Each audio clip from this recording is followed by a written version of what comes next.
प्रणाम भाईजी। जतेक भी लोग जुड़ि रहल छी सब गोटे के स्वागत अछि आजुक लाइव में।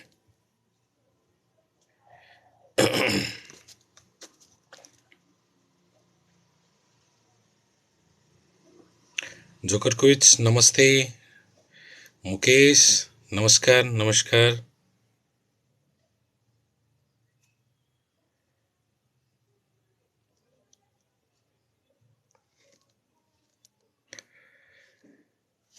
सब आदमी सा आग्रह रहत जे आइ के लाइव अहाँ सब शेयर कर दियो अपन अपन ग्रुप में।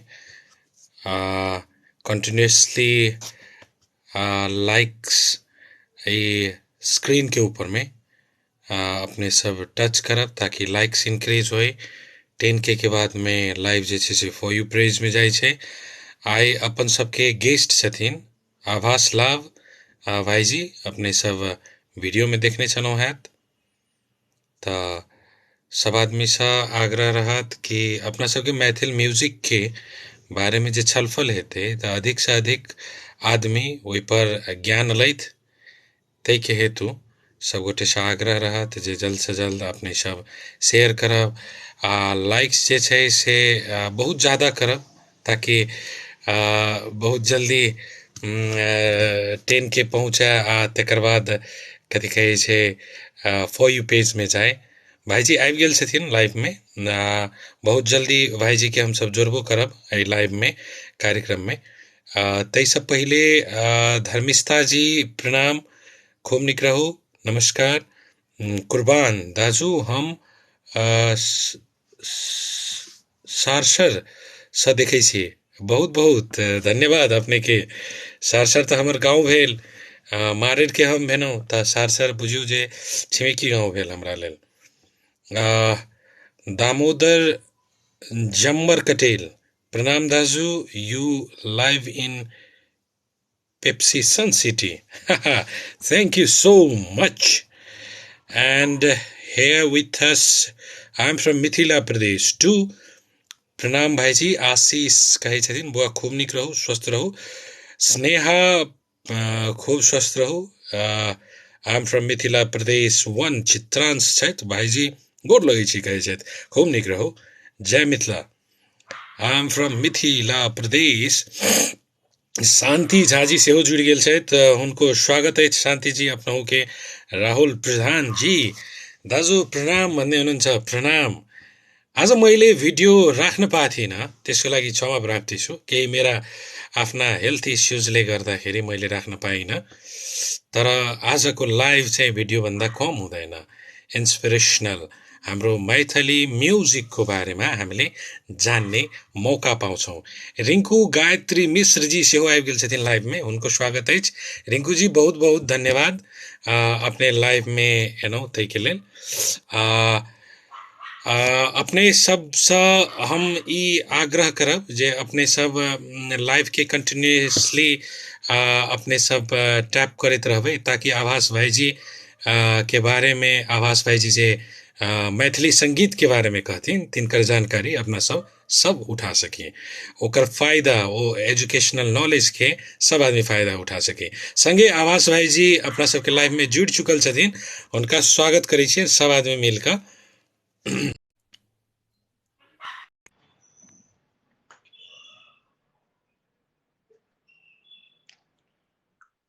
भाईजी भाईजी प्रणाम। प्रणाम प्रणाम राकेश जी, बहुत बहुत धन्यवाद अहाँ के ई कार्यक्रम के आयोजन करवाक लेल। जी जी भाईजी, हम सब आई एम फ्रॉम मिथिला प्रदेश के एकटा कैंपेन छै, तेकर मेन मोटिव छै कि जे मिथिला में प्रदेश के संज्ञा एहि दुआरे देने छियै जे एकटा कम्युनिटी छै आ प्रदेश ओहि चीज के कहल जाइ छै जतऽ एकटा निश्चित संस्कृति, निश्चित खान पीन, निश्चित संगीत अथवा वेशभाषा, भाषा भेल, पहिरन भेल, सबटा एकटा निश्चित एकटा कम्युनिटी जतऽ बैसे छै ओकरा प्रदेश के संज्ञा देल जाइ छै। तऽ ओहि दुआरे ओहिसे रिलेटेड जतेक भी चीज छै, जेना ओकर हिस्ट्री भेल, तकर बाद भाषा भेलै, म्यूजिक भेलै, संगीत भेलै, ओकरा बारे में चर्चा होई आ सब गोटा जतेक आबऽ वाला पीढ़ी जे छै से जेना बिसरि रहल छथिन मिथिला के बारे में, तऽ सब तो ज्यादा एहि मिथिला के बारे में अथवा मिथिला संस्कृति के बारे में, मिथिला संगीत, खान पीन, सब चीज के बारे में उनका सबके ज्ञान अथवा एहि सेशन के मार्फत से ई रहे छै जे केनाहू के एजुकेट करे। भाईजी एहिमे आर आदमी सब आब स्थिरे स्थिरे जुड़ैत जेता। अखन हम देख रहल छी स्क्रीन में 16 आदमी जुड़ि गेल छथि। ताहिमे से रिंकू गायत्री मिश्र सेहो छथिन लाइव में, अखन अपने सबके देख रहल। स्नेहा, तकर बाद आर किछ निगेटिव कमेंट करऽ वाला के लेल मॉडरेटर सेहो एहिठाम नियुक्त छै, जाहिमे चित्रांश आ आशीष छथि, जे ओहि चीज के कमेंट सबके मॉनिटर करथिन। तकर बाद भाईजी सब प्रश्न सेहो राख के हम अनुमति ले भाईजी अपने से।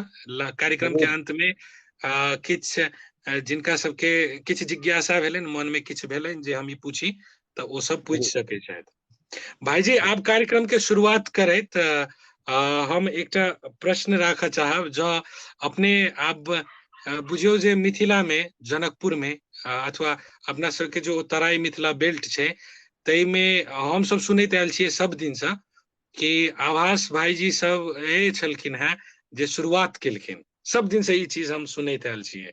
सब दिन से हमरा किछु दिन पहिले कथी कहै छै, धीरेन्द्र भाईजी से सब संगे, धीरेन्द्र प्रेमर्षि भाईजी सब संगे सेहो बैसलहुँ, तऽ ओहो कहैत रहैत जे हुनको सबके किछु सिखबाक रहै छलनि हैं, किछु बुझबाक रहै छलखिन हैं, तऽ अपने सबके ओहिठाम पहुँचै छलखिन हैं कहि कऽ। तऽ एकटा बुझियौ जे समग्र मिथिला के बारे में यदि बुझबाक हुए तऽ अपने सबके फैमिली उत्तम फैमिली मानल गेल छै। तो भाईजी अपने के हम शुरुआत म्यूजिक से अछि, ताहि दुआरे एहि म्यूजिक के हिस्ट्री के बारे में किछु कहि दैतियै। अखन 36 आदमी जुड़ि चुकल छथि लाइव में, अखन अपना सबके सुनि रहल छथि, तऽ म्यूजिक के हिस्ट्री के बारे में किछु अपने कहि दैतियै तऽ सबके लाभ होइतै। राकेश जी, म्यूजिक, समग्र म्यूजिक से बेसी अपना सब जे आई एकटा मैथिल म्यूजिक, जी भाईजी, मंच पर छी, ओहिठाम मैथिली म्यूजिक के चर्चा हम करऽ चाहब। की छै राकेश जी, सबसे बड़का हमरा अहाँ के संगे एकटा दुर्भाग्य ई छै जे 1979 में माखन झा के एकटा शोध पुस्तक छै मैथिली म्यूजिक में। 1979 जे हाल के घटना छै, 1979, तो कैलाश मिश्र जी उल्लेख करै छथि जे ओहिसँ पहिने कोनो क्लासिफाइड, मतलब मैथिली म्यूजिक के बारे में ही खास कर के कोनो रिसर्च या ओकर उद्भव, ओकर प्रकार सब, प्रकृति सबके बारे में बहुत रास शोध खोज नहीं कयल गेलै। हुनको माखन झा जी के जैसे 1979 में कयल गेल शोध, वो अपूर्ण छै, कियाकि वेद से आ शाक्त से मैथिली कल्चर के बात सब पढ़ल गेलै, देखल गेलै, लेकिन मैथिली म्यूजिक के बारे में खास कऽ कऽ कहियो कोनो खास शोध नहीं भेलै, जे एकटा हमरा अहाँके लेल बहुत बड़का कहू जे दुर्भाग्य अछि, आ बहुत बड़का क्षति कऽ रहल अछि हमरा अहाँके संस्कृति के। कियाकि म्यूजिक जे छै से, म्यूजिक से जतेक लोक जुड़ै छै, आम लोक, अहाँ देखैत हेबै कि किताब कॉपी के दुकान में या लाइब्रेरी में होबऽ वाला भीड़ सब बेसी रहे छै, मंच के गीत नाद सुनऽ वाला, नाटक देखऽ वाला सबके, आम आदमी के भीड़। तो संगीत आ नाट्य के जनरली लोग एकेटा किताब में रखे छै, एहि दुआरे कि ई दूटा विधा जे छै से आम लोक से जोड़ै छै। हमर अहाँ के जे चीज छी मैथिली कल्चर के, आन आन विधा से बेसी, सृजन के आन आन विधा से बेसी आम लोक के जोड़े वाला जे साधन छै ओ म्यूजिक आ नाटक से। आ जतेक लोक जुड़ता तते हमर गीत नाद, हमर चीज, हमर रहन सहन नाटक के जरिए, म्यूजिक के जरिए, हमर खान पान, हमर पुरातन विरासत, हमर ऐतिहासिक धरोहर, हमर मूल्य मान्यता सब संसार भर में लोक बुझत, ओकरा हम संरक्षित कर सकब। तो म्यूजिक एकटा महत्वपूर्ण चीज छै राकेश जी, कोनो भी कल्चर के। लेकिन हमरा अहाँके शोध बहुत कम भेल छै, तथापि ई मानल जाइ छै जे कहू जे ज्योतिषीश्वर से लऽ कऽ आ नान्य देव से एकर शुरुआत, नेपाली मैथिली के बात करब तऽ कर्णाट वंशी नान्यदेव से मैथिली संगीत के शुरुआत भेल छै, जेकर ऊंचाई लेलकै लिच्छवी काल में। लिच्छवी काल जे वैशाली से जे मगध से जे राजा सब आयल रहे मानदेव सब, तऽ मानदेव प्रथम के काल से ऊंचाई लेलकै। अंशु वर्मा जे नेपाल के विभूति छथि, हुनकर काल में बहुत बेसी ऊंचाई लेलकै। मैथिली कीर्तनिया नाटक सब एतऽ नेवार कम्युनिटी में एखनो लोक गबैया, विदापत गीत गबैया, ऊंचाई लेलकै।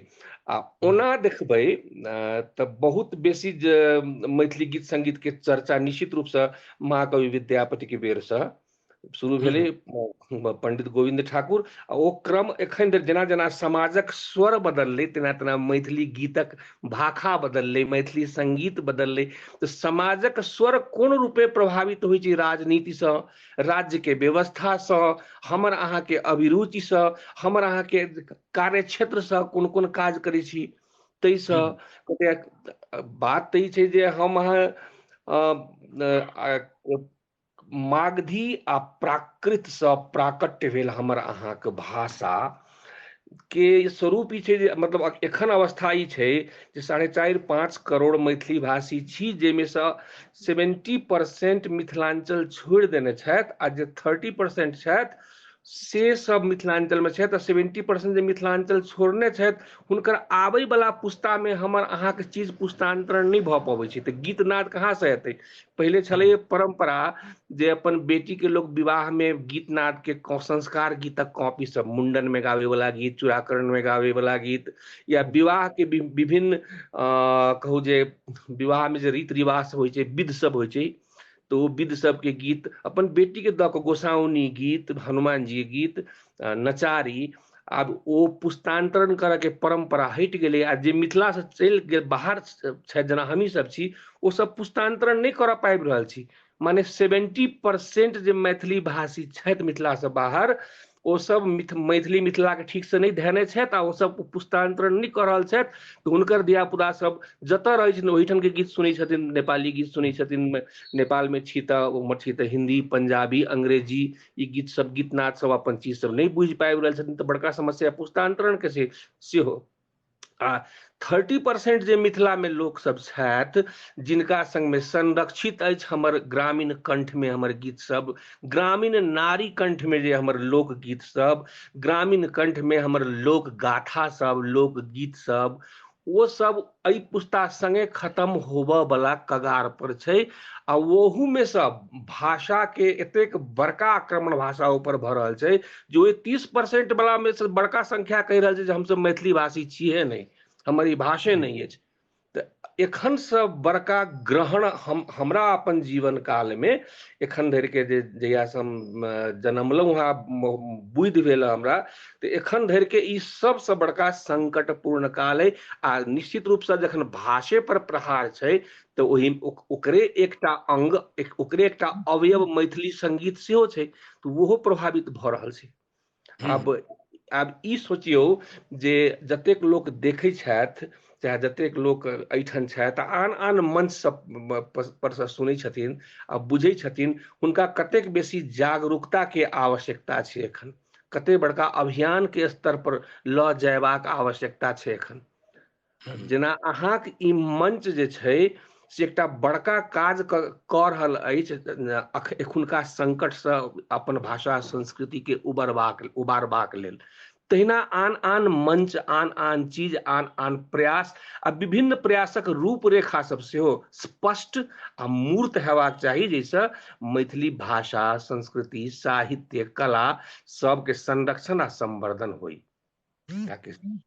जी भाईजी, बहुत नीक लागल। अब छोट अपने चर्चा शुरू कऽ देने छलियै, तऽ ताहि दुआरे हम कहब जे किछु विद्यापति के म्यूजिक के बारे में अपने कहलियै कि जे एहिठाम अखनो नेवार कम्युनिटी में विद्यापति के गीत सब गावल जाइ छै, अथवा कृष्ण मंदिर में बहुत बेर हमहूँ सुनने छियै जे कृष्ण मंदिर में गायल जाय वाला आरती होय अथवा कीर्तन होय, ओ विद्यापति के लिखल गीत सब छनि कहि कऽ।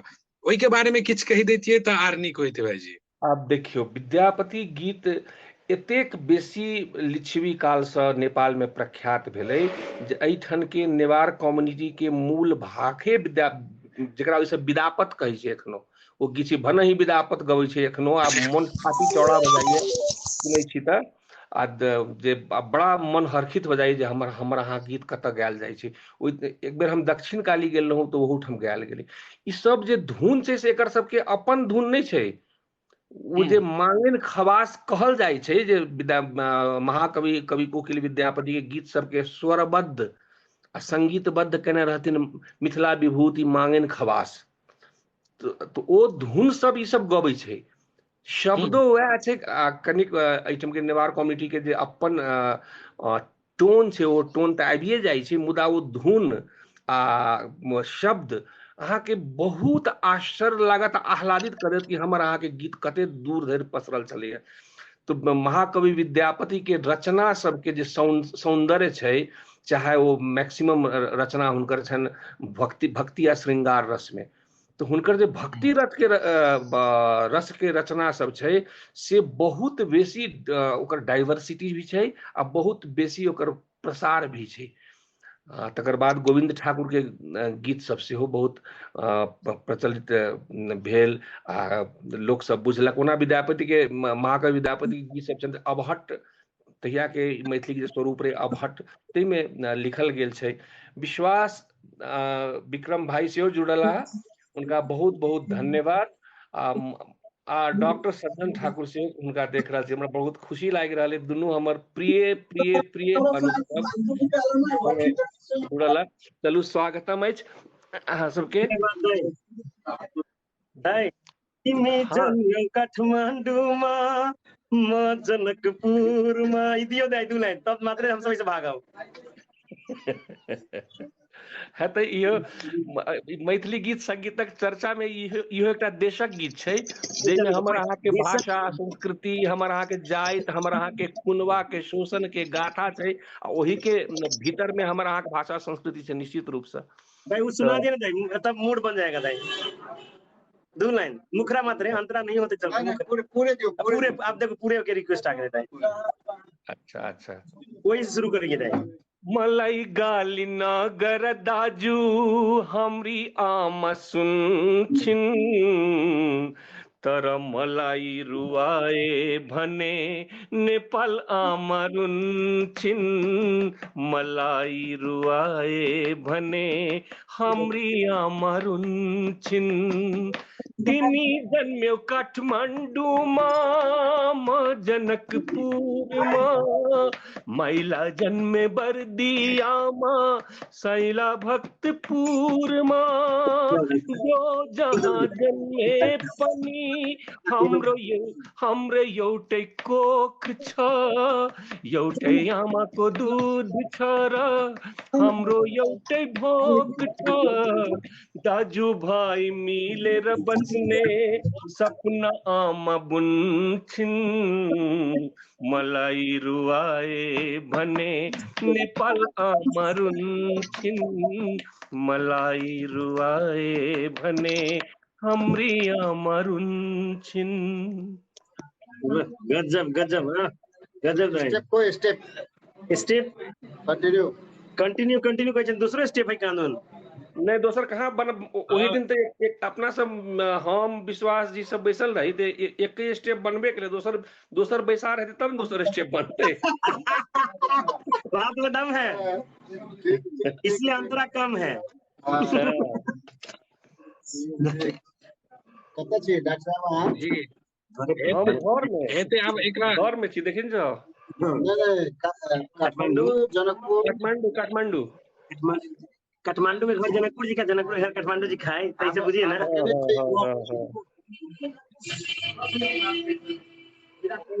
ठीक है, अब एकरा आप बीच में अथी हो गए, अब फिर हम डॉक्टर साहब से आज्ञा ले जे हम सुनब, हम बीच में ज्वाइन करब, दाई के हम रिक्वेस्ट करब, हां दाई से हम सब सुन रहल छी ला, एंजॉय जी जी हेते।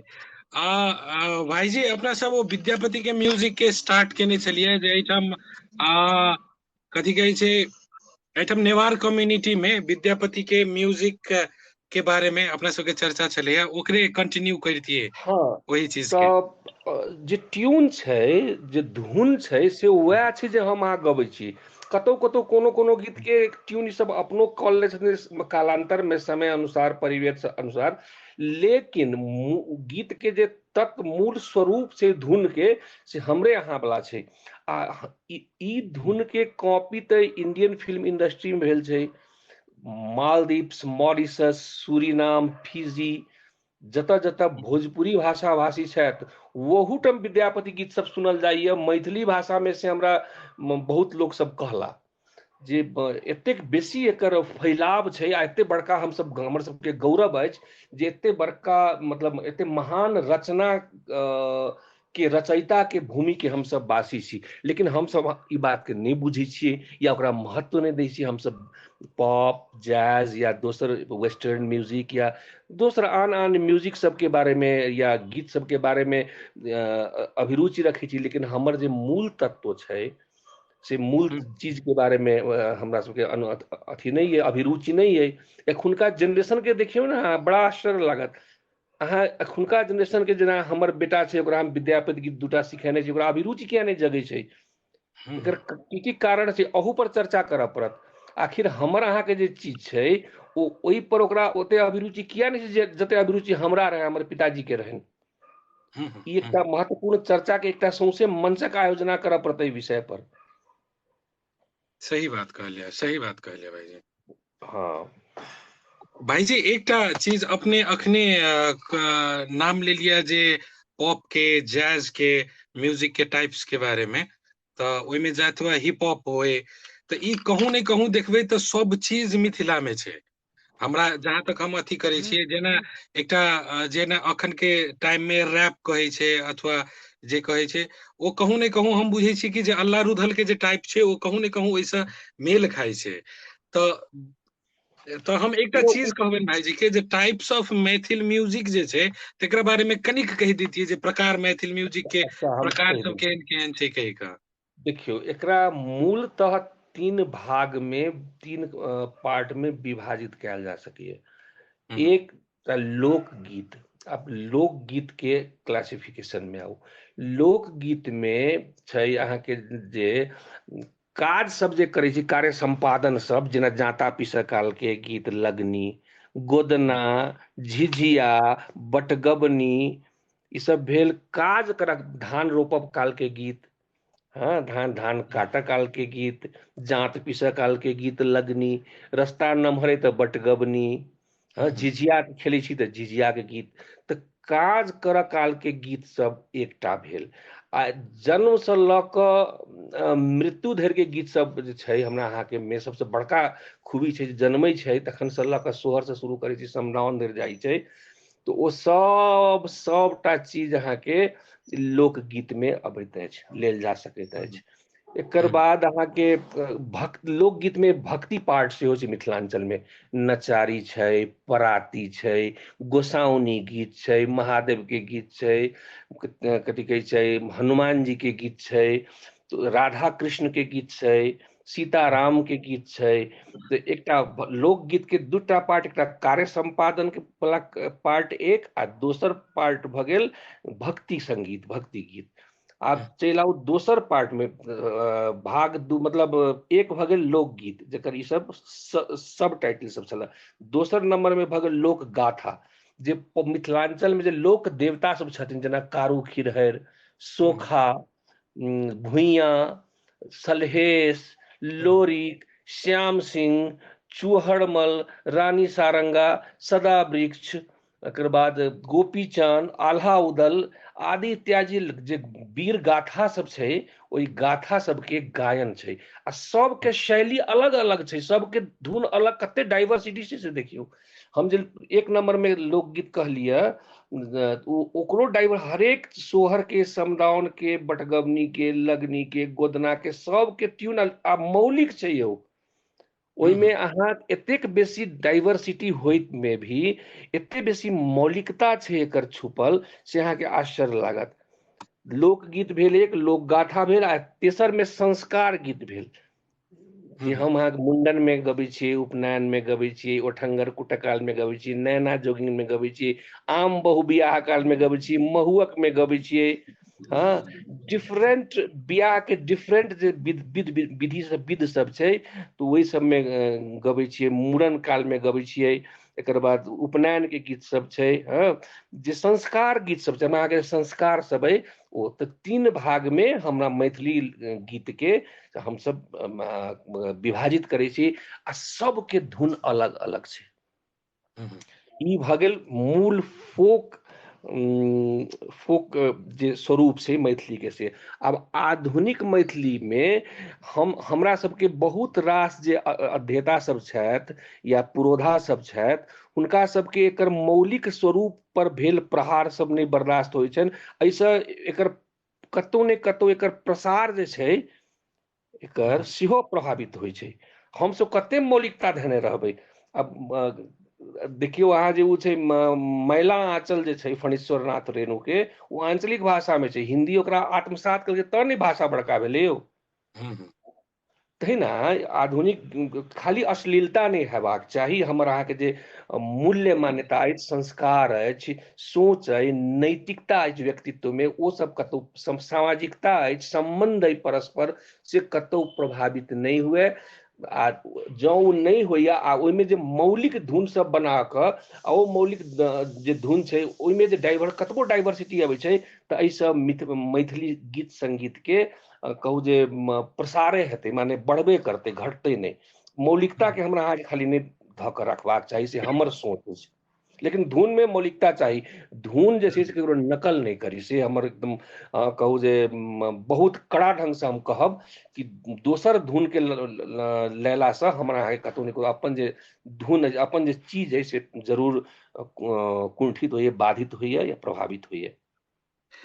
अच्छा भाईजी एकटा बात कहब, जेना हम सब जानै छियै, आइ के जतेक भी जेनरेशन छै ई जानै छै कि अब मैथिली म्यूजिक के अब ओहि पार में तऽ बहुत भ सकैया पहिले से रहल हेतै, लेकिन एहि पार में यदि हम सब जानै छियै तऽ ओ जानै छियै कि आभास भाईजी लगायत 1-2 आदमी रहथिन जे पहिल बेर मैथिली म्यूजिक सबके बिल्डअप देलखिन, अथवा ओकर एल्बम निकालनाइ, गीत रिकॉर्ड केनाइ, जेहन चीज सब स्टार्ट केलखिन। तो भाईजी किछ अपना अपन जर्नी के बारे में कहि दैतियै हमरा सबके। राकेश जी एखुनका समय छै जे माँ स्वमानवर्धन जे छै ने, आत्म प्रक्षेपण या कहू जे आत्म प्रशंसा के कहीं क्रम में ई चीज नहीं आबि जायत तऽ हम क्षमा चाहब जे दर्शक सब छथि या देख रहल छथि ई कार्यक्रम, एहिमे कतौ हमरा आत्मश्लाघना या आत्म प्रशंसा या आत्मरति से प्रभावित भऽ कऽ हम ई बात कहि रहल छी। हमर जर्नी के बारे में पूछब तऽ हम एकटा की कहू, जहिया जे हम गीत नाद गाबऽ शुरू केलहुँ तहिया हिंदी गीत के बहुत बड़का बोलबाला रही। हिंदी नाटकों सब है, कफन चोर, कफन को जला देंगे तो बंदूक चाहिए, रोटी नहीं, आदि इत्यादि, चंबल की रानी, फूलन देवी, हाँ डाकू परी, हमरा सबके टोल में भी नाटक होई तो हिंदी नाटक सब होई। नाटक ही मैथिली नाटक सबके लेखन के अभाव रहे, नहीं भेटे, या गीत नाद तो स्वतः हम अपने जे पहिला बेर देवी चौक पर स्टेज पर शुरू केने छी, जो हिंदीए गीत से शुरू केने छी। हमर जे अपन मैथिली गीत के नहीं रचयिता कोई बुझाइत रहे भेट, मतलब उपलब्ध नहीं रहत बहुत पुरान महान इतिहास है, लेकिन ओतेक बेसी समाज में पैसल नहीं रहत। मैथिली गीत के श्रोता सेहो कम रहे। हिंदी गीत गबिए तो खूब नचे, भोजपुरी गीत गबिए तो खूब नचे, इवन नेपाली गीत गबिए तो खूब। मैथिली गीत सुनते आ मैथिली गीत जो उपलब्ध रहे जे हमरा आबे एक आटा ओ कहीं जमगर नहीं रहे तो बुझाइए गया तो मंच पर सुत रहते लोग। तेहन बुझाय। अब कखन हरब दुख मोर हे भोलानाथ आवे हमरा। ऊपर से व्यवधा शरणर, नीचे से व्यवधा शरणर जोड़े, ऊपर पंछी जपैया सतनाम वृक्ष पर, ई सब याद रहे। सोची ई सब गेबै भागिए जेते लोग आओते। तेहन अवस्था रहे, डर लगे मैथिली गीत गाबऽ में। तो एहन अवस्था में कहू जे आइ से 40 वर्ष पूर्व किछु संस्था सबके परवाहा में नाट्य संस्था रहे, एकर बाद मिनाप सब भेलै, लोक सब एला, जुड़ल गेलै। हम सब 4-5 आदमी के समूह में एकटा मिथि समूह गठन केलहुँ। ओहि से पहले हम राजेंद्र लाल कर्ण के या निखिल विश्वास के नाम छोड़ऽ नहीं चाहब। वो सब मैथिली गीत के पहला रिकॉर्ड हमरा आ सुनील मल्लिक के करवेला फुलवारी कार्यक्रम में। आ मैथिली गीत के एल्बम सब तरातर निकालला, वो सब अपन पाई खर्च क के हमरा सबके जनकपुर से काठमांडू बजा के अपन डेरा में रह के खुआ के तकर बाद वो मैथिली गीत रिकॉर्ड कला राजेंद्र लालकर आ निखिल विश्वास, जैसा हमरा सबके विश्वास भ गेल कि मैथिली गीत से हो करबाक चाहिए, करबे आत्मबल बढ़ गेल कि सुनते। हम कई दिन तक फ्लॉपे नहीं है हम सब, लेकिन सुनते। तो प्रथम कैसेट राजेंद्र लालकर निखिल विश्वास के कहू जे सक्रियता में अशोक चौधरी द्वारा निर्मित अपन पाई लगा को प्रथम मैथिली कैसेट पानस निकल बड़ा मेहनत से। हाँ, बहुत बेसी तो नहीं चल रही, हम सब बांटी नहीं सकली, बहुत ठाम कैसेट के दुकान सब कम रही, तो झोरा में धर धर कैसेट ल प्रोग्राम सब में तेना के हुई। तकर तुरंत चोटही हम सब 3-4 गोटा मिलकर मिथि समूह के गठन कर, वो भी राजेंद्र जी के सक्रियता में राजेंद्र लालकर जखन अमेरिका में चल, वो सब हम सब सोच कर ओमे एकटा मैथिली कैसेट करब जे बाजार ली, समाज में तो संरक्षित कर ही अछि। आ मिनाप के कार्यक्रम सब मिनाप के झंडा ल क हम सब 4-5-6-7 हमरा याद कर चाहब, योगेंद्र नेपाली सर रहे, महेंद्र मलंगे जी सब रहे, सर सब रहे, सुनील सर सब रहे, बहुत रास लोग सब हे साइकिल पर ढोलक हारमोनिया लाद का, बीड़ी कंपनी वाला माइक लाद का, रमेश रंजन छे, धीरेन्द्र छे, सुनील मल्लिक के पूरा परिवार लाइद का गाम गाम में घर से चौकी मांग कर चौकी दिए कनी भई रात ला ओहिठाम नचिए गबी अपन पाई मुरही घुनी खा कर एना का गाम गाम केने छी बरसों। थाल कादो कृष्णाष्टमी में कते पानी पड़त रही छै, ओनो में ऊपर से पानी जरई है, कतो तिरपालो नहीं, चौकिए लाइट बारने छी, पेट्रोमैक्स लाइट मिझा रहल है, लालटेन बारू बैटरी वाला जे छै छोटका बॉल सब बार बार के। तो एहन समय रहे जखन मंच के अवस्था बहुत खराब रही, नहीं रही मिथिलांचल मंच, तो मैथिली गीत सुनत के उपलब्ध रही, रेडियो से बिना का गीत माला सुनने के याद है कि नहीं, वो सब सुने रेडियो में, विविध भारती खाली हिंदी गीत सब तो मैथिली गीत सुन के माध्यमे नहीं रही, तो कत से सुनते लोग। तो वो यात्रा ओहिठाम से शुरू भेल छै। आ हमर सबके जे एल्बम रहे छौड़ा तोरा बज्जर खसतौ, सुनील प्रवेश के संगीत, हमर रश्मि के गायल, अशोक दत्त के रचित, गंगा कैसेट से निकलल, राजेश जालान ओकर प्रोड्यूसर मोहम्मद अली। तो वो टर्निंग पॉइंट भेलै। त वो जे बाजार लेलकै, एतेक बड़का विस्फोट भेल छै मैथिली गीत संगीत के दुनिया में कि काल्हि भी हम सब गीत गाबि के एलियै, गीत गाबि के धिया पुता जगह रहिए सब गोटा, हम सब बेचियो एलियै बहुत सस्ते में ओकरा, हमरा सबके बुझल नहीं रहे एते बड़का हिट करते, तो हम सब मुनिये कचरी के भाव में बेच के बहुत खुशी भेली कि बिकाइयो गेल, किछ पाइयो आबि गेल। एठन जे एलियै घर में, घर से जे भोर में उठलियै तो देखलियै जहीं तहीं बजते विस्फोटक भ गेलै। बिहार के चारी भाषा साउथ के बॉर्डर तक बैंड पार्टी में, बियाह में, मंच में, डांस में बहुत बड़का हिट भेलै आ मैथिली के बाजार भेटलै। तकरा बाद मैथिली औंघायल नहीं, निरंतर दौड़ते रहल आ एखन धरि मैथिली के बाजार एहन भेलै कि बहुत रास जे कलाकार सब छथि, मैथिली गीत गेनहार, लिखनिहार, संगीत देनिहार, तिनका सबके बॉलीवुड तक स्थान देल जा रहल छै धीरे धीरे, शनै शनै। आ वो सब अपन जीविका से हो आप चलाव पाबि रहल छथि मैथिली गीत संगीतक मादे। वो कतौ ने कतौ वो एकटा क्रांति के असर छै आ वो निरंतर रहते जौ पछ अहाँ सन के नव पीढ़ी सब जन्मैत रहते आ पुस्तांतरण होइत रहते मैथिली गीत संगीत के अगला पुस्ता में। भाईजी के हम बीच में रोकब, हम फिर एहि चीज के जर्नी जे रहते से भाईजी के कंटिन्यू करब। बीच में बहुत आदमी लिख रहल छै, ताहिमे हम तहन से देख रहल छियै कि जे केओ एक आदमी लिखने चले थे कि ओई टाइम के सबसे बेसी बिजनेस करऽ वाला गीतों में से एकटा छै ओ रे छौड़ा तोरा बज्जर खसतौ। आ तकर बाद बहुत आदमी एहिठाम सेहो लिख रहल छै जे एक बेर गुनगुना दैतियै ओ गीत एक लाइन, तो सब गोटा के वो पुरान याद आबि जैते। क्याकि हमरो याद है, हम ओई टाइम में शायद 7 की 8 क्लास में जानकी बोर्डिंग में पढ़ैत रही, तो ओई टाइम में वो गीत सुनने रहिए, हमरा अखन याद अछि। तो वो बहुत नीक ओई टाइम के, सब आदमी कहि रहल छथिन भाईजी जे एक बेर गुनगुना दैतियै ओ गीत। अच्छा, जरूर जरूर।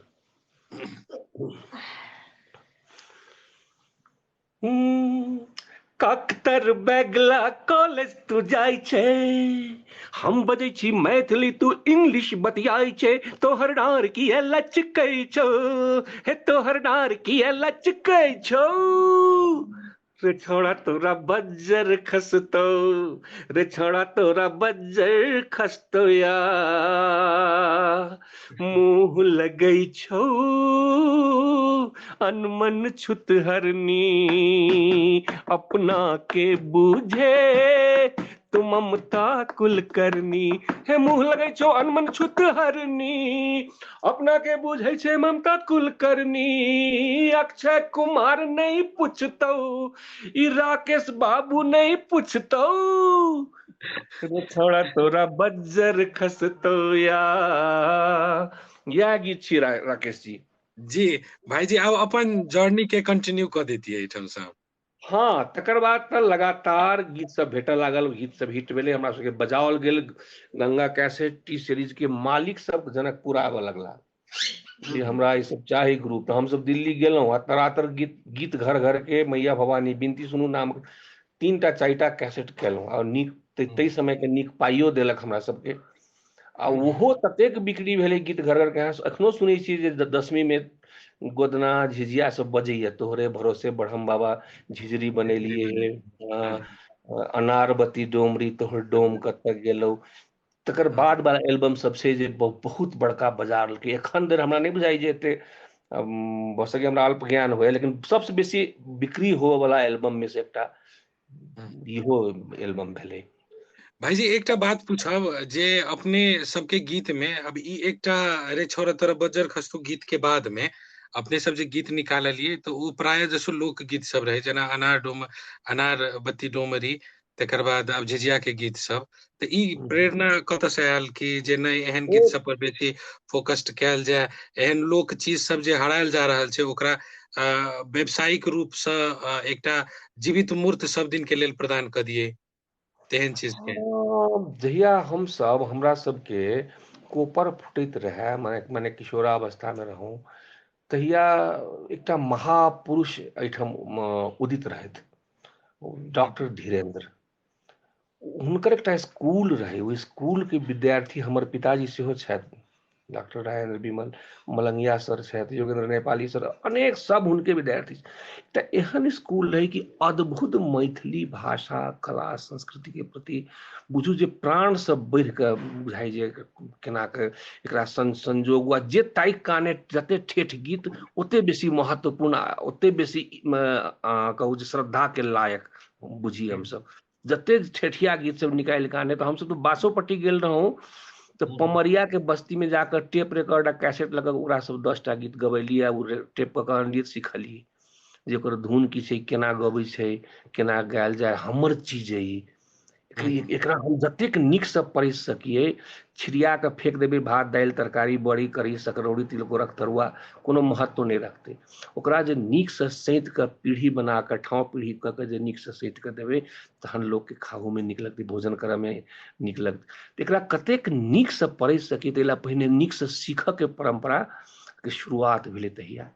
हाँ, तहिया के लोक सब रहत से खाली मैथिली बुझने, पाई नहीं हमरा सबके भेटे, पैसा बुझ नहीं बुझिए, हम सब हमर चीज केना लोक सब सुन ले, दिल्ली जाकर गाबेली मैथिली, पहला बेर हम असगरे अंतर्राष्ट्रीय मंच पर मैथिली लग, अंतर्राष्ट्रीय मतलब नेपाल भारत छोड़ के 2005 में उदित नारायण जी के स्टेज पर कतार में गीत गाने छी मैथिली, हमरा बजेने रहे मतलब एनआरएन सब, तो सिंगल एकटा हम मैथिली गावला रही, मैक्सिमम नेपाली भाषाभाषी भाई बंधु सब रहत, किछु मैथिलियो भाषाभाषी सब रहत, हुनका सब बड नीक लगैए, तो फिर 2005 से 2007 में हमरा पूरा टीम के बजौले, तो हम एठन से पूरा टीम लग गेली, तो 19 बेर कतार गेलिए, दुबई मलेशिया, मैथिली गीत लक यौ, हाँ, ई सब नीक पाइयो देबऽ लगला उ सब बाद में, है ना, एकर बाद बहुत बेसी प्रशंसनीय प्रस्तुति सब रहले, वादक प्रस्तुति सब, आ कतौ नहीं कतौ बाजार के फैलाव भेले, मैथिली गीत बिकाऊ भेले, मैथिली गीत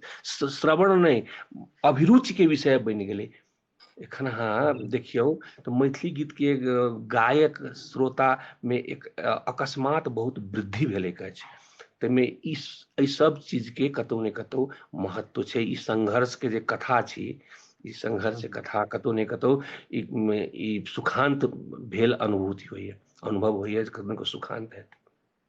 जी भाईजी एकटा चीज आर अपने के पूछो हम जे पहिले अपन सबके जे जर्नी रहा से अखन के मैथिल संगीत के में की चेंजेस छै? किछ मतलब ई लगे जे अखन बिगड़ गेलै आबि कऽ कि नहीं, जे चीज छै से एकटा सुधार के चीज छै ओहो छै तऽ ठीके छै, की केना लगैया?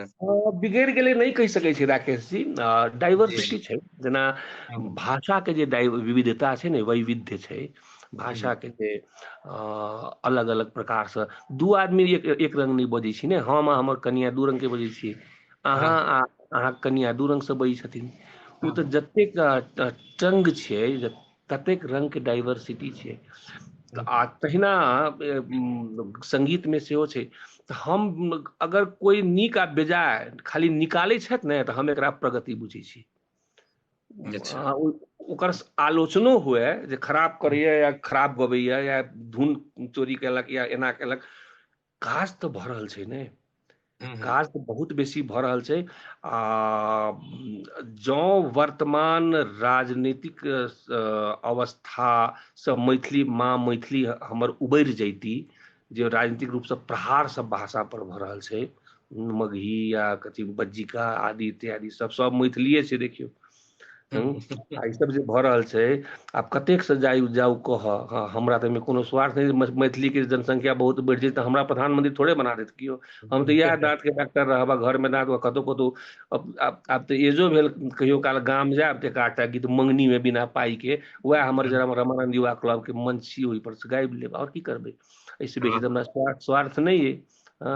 तथापि जँ ई प्रहार से मैथिली बचि गेल नीकसँ, तब निश्चित रूप से बहुत आशान्वित छी हम। प्रवेश सन के लड़का जे बॉलीवुड में मैथिली के स्थापित करे में लागल, मैथिली गीत के एसेंस परस रहल छै मैथिली। हम देखलिए गंगाजल 2 में ओकर प्रकाश झा जी के फिल्म में, अखन कोन में गेले था कागज। हाँ पंकज त्रिपाठी जी के हम फिल्म देखलिए। तो मैथिली गीत के जे सेंस, जेना पंजाबी गीत अहिना फिल्म में प्रवेश कर गए ने, हम सब थोड़े बुझे छी। हमरा एक बेर कहलक जे बोलो तारा रारा गहत, तो हमरा पंजाबी गीत आवे ने, हम मने मने सोचलिए साला एमे केकरा आबै छी, हमरा नहीं आवे है, एकरो सबके तो नहीं आबै छै। तो हम कथु से कथु कह दिया, बाद में जोड़ दी बोलो तारा रारा। तो गीत तो हिट भ गेलै, हम गली गली में सुनल जाइ छै, लेकिन शब्द नहीं कोई बुझे छी। तो कतौ ने कतौ प्रवेश केलकै बॉलीवुड में गीत। तो बॉलीवुड बहुत बड़का बाजार छै, हमर अहाँ के तो बाजार बहुत छोट है राकेश जी। हिंदी अहाँ के कहलहुँ हम कि हिंदी भाषा जीवित आ प्रफुल्लित छै, एतेक उत्कर्ष पर छै। एहिमे किछु बात हमरा सबके हिंदी से सिखबाक चाही, जेना एकर डाइवर्सिटी के छाती से लगा ले, भाषिक विविधता छै ने, ओकरा छाती से लगा ले। ई शुद्ध नहीं भेलौ, या शुद्ध भेलौ नहीं कहब कोन। हाँ एकटा दोसर बात की छै, तऽ एते दिन अंग्रेज रहले इंडिया में, अंग्रेजी सबके बड़ा बुलंद छै, इंडियन सबके इंटरव्यू देखे तो बॉलीवुड के जो हिंदी छै, वो हिंदी बॉलीवुड के लऽ कऽ हिंदी एते बेसी आगा छै। जो बॉलीवुड नहीं रहती, हिंदी फिल्म नहीं रहते, तो सब तो अंग्रेजीए बजे आइ काल्हि के हिंदी में ध्यान दी। हमरा हम नेपाल से गेलहुँ, तो बॉम्बे में हम गेलहुँ पढ़ला, तो हमरा के अपन मम्मी कहते एकटा साथी हमर, जे mummy he can speak berry true and correct Hindi. हम बोले अरे बाप रे बाप, ट्रू आ करेक्ट। ओकरा सबके आश्चर्य लगे जे हमर हिंदी एहन किया है, ततेक बेसी में मतलब हिंदी प्रभावित चल। लेकिन देखियो बॉलीवुड से कतेक बेसी उत्कर्ष छै। साहित्य के तो तहिना सा आकाश नमहर छै, साहित्यिक आकाश के कैनवास तहिना विशाल छै। लोग सब सृजना कर रहल छै, तो बाजार छै, स्रोत अथी ओहि पर फिल्म सब बनै छै, ओहि गीत अथी कथा सब पर। ओकर कविता उपन्यास कथा सबके बाजार बहुत नमहर छै। हमरो अहाँ के भऽ जायत जँ हम सब अहिना करैत रहबै, तऽ हमरा सबके तऽ फिल्म के तऽ अवस्थे खराब है। कहबे केलहुँ हम जे नेपाली भाषा के 3 करोड़ पॉपुलेशन में काठमांडू सन के मेट्रोपॉलिटन सिटी तो छै कम से कम, जतक मल्टीप्लेक्स सब से सिनेमा हॉल से सिनेमा चलै छै लोग देखै छै। हमरा अहाँ के संग में कोन मेट्रोपॉलिटन सिटी मिथिला सर में जनकपुर अछि, दरभंगा अछि, मधुबनियो तकबै त सिरहा अछि, लहान में कएटा सिनेमा हॉल छै। तो मैथिली फिल्म बना के देखते के, एकोटा सब सिनेमा हॉल बंद भ गेल छै। समस्या छै मैथिली में फिल्म के समस्या छै, कथी कहै छै नाटक थिएटर के समस्या छै। लेकिन हम गर्व से कहब कि मैथिली मंच जे छै से बड्ड समृद्ध छै। मैथिली गीत संगीत मैथिली मंच से जीवित छै। एखनो 10वीं के बेर छै, चलि जाओ गाँव गाँव देखियो मंच लागल, कतबो कोरोना रहे छै तो मैथिली मंच नहीं बीमार होइ छै। नहीं, हाँ, हमहू सब बड़ी पहले से देखने छियै जे ओ जागरण के नाम पर अथवा अथी के नाम पर हमरा सबके सिरहा में अखनो होइत रहे छै ओ कार्यक्रम सब। आ जेना कहलियै जे ओ सिनेमा हॉल सब जेहो रहे भाईजी सेहो आइ काल्हि देखऽ में नहीं अबै छै। सिरहा में एकटा कुशवाहा चलचित्र मंदिर रहे से आइ काल्हि आब बंद के अवस्था में अछि, ओ आइ सिरहा काल्हि में नहीं हम ओतेक चलै छै। पढ़ैत छलहुँ तहिया प्रभात सागर सिंह प्रधान के घर में से एकटा सिनेमा हॉल रहे, शायद वह अच्छा, कहै छियै आपने सिनेमा हॉल जनकपुर में कहाँ छै, आ जे छै एकटा छै कहादन राम जानकी तथाकथित सिनेमा हॉल छै ओइठन। ओइ सिनेमा हॉल के जे मास छै ओहिमे जे ढुकऽ वाला छै एक तऽ बड्ड कम, आ ओहो बड्ड कम जे छै ओहो बुझू जे विलक्षणे, ओहिमे अहाँ नहि बैस सकै छी। सिनेमा की सुनब, आधा ओहिसे बेसी बात हॉले के लोग सब सुनायत। तब छै बहुत खराब। तब से अहाँ मैथिली फिल्म बना कऽ करबै कि, ऊपर से हम अहाँ जे फिल्म बनबै छियै खाली निराशाजनक बात सब हम करै छी, माफ करब, ओहिमे अहाँ टूटलहबा लोटा, फुटलहबा लोटा, टूटलहबा खाट, घर चुएत चार, ताहि पर फाटल साड़ी में आदमी, धोती फाटल बाबा, मुंह में करची के दतमनि धैने, लोटा लऽ कऽ डोल डाल पर जाइत मनुख, पोखरि में बर्तन धोइत महिला सब, एना के हेतै कम्पीट करबै हम मार्केट। ई तऽ ऑस्कर जीतऽ वाला जे छै, जे बड्ड समृद्ध भऽ गेल छै जे भाषा हिन्दी सब, ओ सब एहन बनबै छै तऽ छजबो करै छै। हमरा सबके तऽ शुरुआतो इहे छलए, अखनो इहे अछि, एहिमे कहाँ सब भाईजी मैथिली। एक आदमी कमेंट में लिखने छलखिन हैं, हुनकर नाम छनि राजा कहि कऽ, तऽ ओ किछु चर्चा निकालने छलखिन हैं कि डॉक्टर महेंद्र मलंगिया जी के कोनो इंटरव्यू में अपने के स्ट्रगल के बारे में चर्चा केने रहथिन कहि कऽ। हाँ हाँ, निश्चित केने हेता, कियाकि उस संघर्ष आब बुझाइ छै जे स्ट्रगल रहे, तहिया तऽ बड्ड मन लगे। हुनकर तऽ बड्ड लटल रहथिन, आ ओ कृषकाय काया लऽ कऽ आ साइकिल के पाछा में जे कैरियर पर बैसथिन, सकसा के एते छोट लटल आदमी है, आ सब ठम जाथिन, आ हमसब जइये सब ठम। वो अजीब रहे, जतऽ पानि पड़े थाल कादो रहे तो साइकिल पर पाछा में बांधल है हारमोनियम, आगा में झाइल टांगल है, आ थाल में से चप्पल खोल के, फुल पैंट खोल के, अंडर पैंट लगा कन्हा पर साइकिल धऽ के थाल आ नदी से पार करे छी, आ फिर पैंट पहिरे छी, पैर धोइ छी, साइकिल पर सवार होइ छी, आ सब गोटा साइकिले पर रहिए सब। आ पहले से तय नहीं रहे कि भोजन कतऽ हेतै रात में, ओहिठाम जाकर जे छै से भोजनक व्यवस्था होई, चौकी के व्यवस्था होई, तहन तेना के कार्यक्रम, वो गाम गाम गाम गाम बुझाइए हमरा हजारों एहन प्रोग्राम भेल है। सोचियो तो वो कथा सब, जब खाए के ठेकान नहीं, जेब में किनको संग में एक पाई नहीं है, रास्ता में भूख लागल है, बिकाई मुरही कचरी झिल्ली है, खाए के मन होइए, सोचिए आप पहुंचब जतऽ उनके दरवाजा पर किछु पानि पियब, किछु खायब, ततेक बेसी समस्या रहे। भाईजी अपने ऐसा एकटा चीज आर पूछब, अपने मिनाप सने सेहो जुड़ल रहलियै ने? हाँ, मिनाप संगे सेहो, रामानंद युवा क्लब कनी बाद में स्थापना केली हम सब, ओहिसँ पहिने मिनाप रही, तऽ मिनाप संगे सेहो जुड़ल रहियै। भाईजी एकटा चीज छै, मिनाप के बारे में हम बहुत जगह पर एहिठाम नेपाली गुरुकुल में रही, एक दिन बैसल तऽ एक आदमी कहलथि जे नेपाल के यदि स्कूलिंग कहबै, अथवा पूरा होल नेपाल के,